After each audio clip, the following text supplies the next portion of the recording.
So let's start, guys. So I'm gonna be using this color, orange, sa aking palette para sa ating transition shade. So I'm gonna be putting this eyeshadow all over my eyelids. Ayan, so as you can see, hindi masyadong maganda yung color payoff niya. Hindi siya ganun ka-pigment compare doon sa palette. 'Di ba, doon sa eyeshadow palette ko, masyadong patingkad yung orange, pero pag nasa skin na, hindi na siya ganun. So I wasn't happy for its color payoff.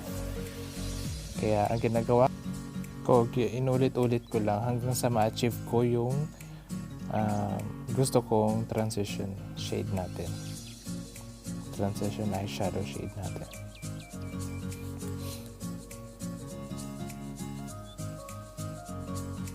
Ayan, so as you can see, pag naglalagay ako ng transition shade, mas higher doon sa ating actual na crease. Ayan, so mas mataas siya, 'di ba? Ayan yung tinuturo ko.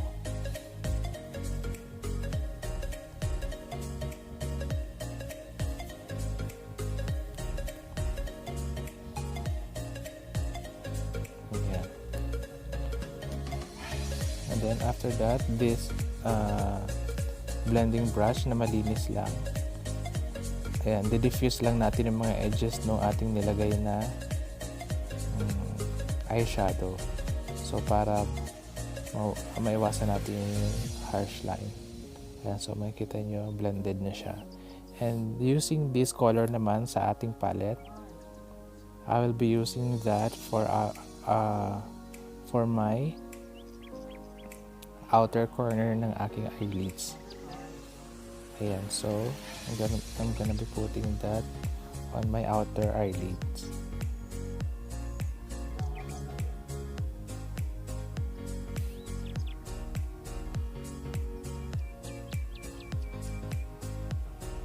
Ayan, so kumuha lang ako ng blending brush to blend it.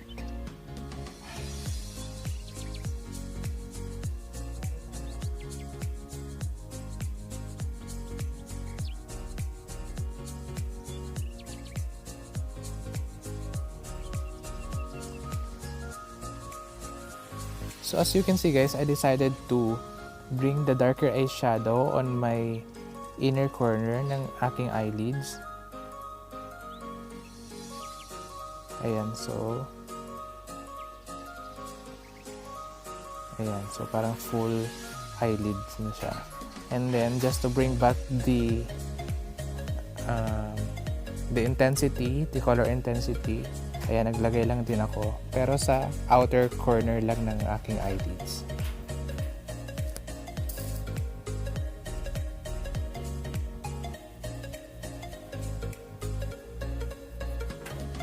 Ayan, dyan lang siya sa outer corner ng aking eyelids. And then just a clean blending brush, and bine-blend ko lang yung pinaka-outer corner lang ng aking eyelids. Yan, very smooth blending lang.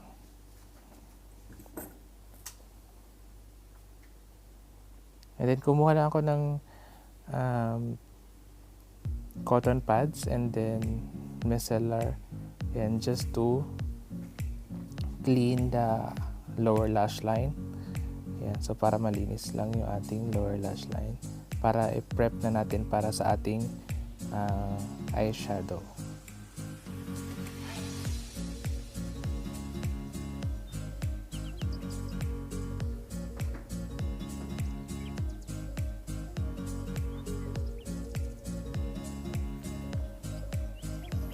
Yan, gentle lang dapat.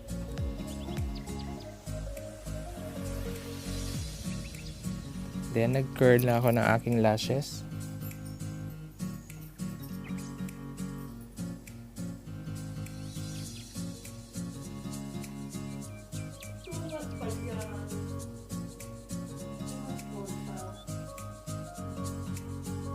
And mascara na rin ako.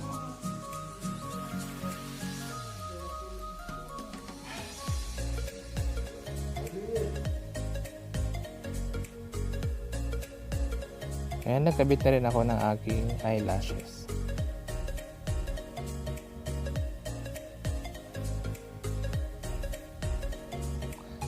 And ayan, so para sa ating lower lash line, I'm using this darker eyeshadow sa outer corner lang ng aking lower lash line.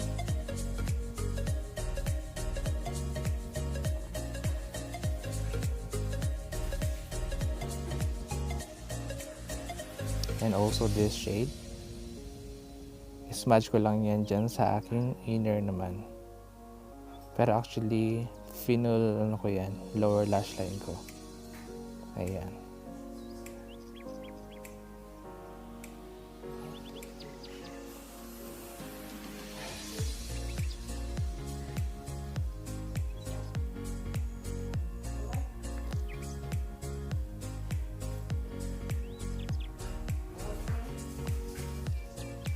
Yan, smudge ko lang. And after that, I also put mascara on my lower lashes.